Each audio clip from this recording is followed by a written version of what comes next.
The Beach Boys wrote, "Catch a wave and you're sitting on top of the world." Chad Bastian agrees with that statement 100%. He enjoys the salt of the sea and a stiff breeze, but his waves have less to do with water than they do with air. Once he catches one, he's more on top of the world than Brian Wilson could ever have dreamed. It's like an invisible wave of lift that you can kind of surf the air in for hours. You don't need a motor or any kind of power to do that. The wind comes in off the ocean, comes up a cliff or a nice hill, and then you can take off into that and you can stay in that. I've had a 10-hour flight just on ridge soaring. The Santa Ynez Mountains run east to west along the California coast, one of the few ranges in the United States that actually faces south, framing in Santa Barbara and other cities in the Los Padres National Forest. The mountains and beaches offer recreationists coming into Santa Barbara the opportunities of hiking, mountain biking, and PWC fun, all within walking distance of one another. Winds from the Pacific rise up over the ridges of the range and also form a perfect atmosphere for paragliding. Like world-renowned soaring spots such as Wilderness National Park in South Africa and Point of the Mountain in Utah, areas of the Santa Ynez have been set apart specifically for men and women looking to step out into nothingness and stay there. Today we're at Elings Park, and it's only about a mile from the ocean, and it's really a good place to fly because you get real consistent breezes from the ocean that kind of blow up the hill. This is a powered paraglider trike made for two people. We're going to launch and take off and then turn northwards towards Santa Barbara and fly all the way along the coast.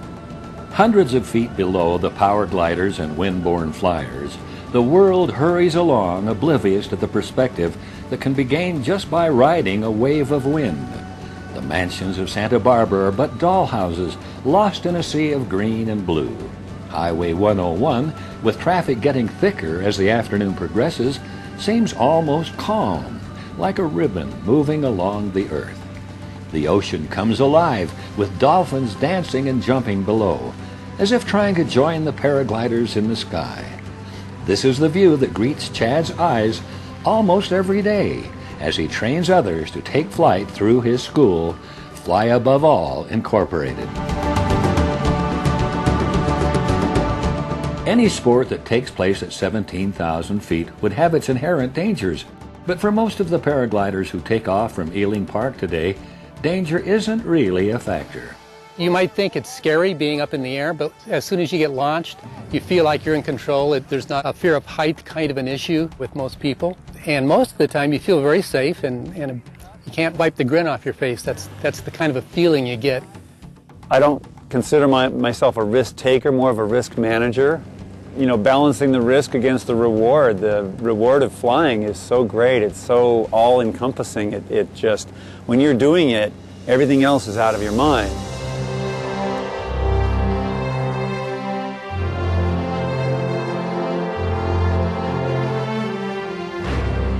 The Beach Boys may never have written a song about paragliding, but as the waves crash over Elings Park, the boys of summer would appreciate the thrill of literally being on top of the world.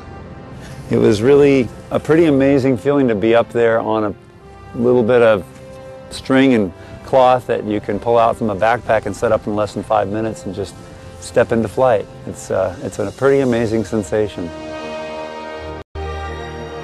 A lot of times, a lot of people walk to the top of the hill and you look out over the valley and you kind of just get this vision of, gee, if I could just fly out over the valley, wouldn't that be great?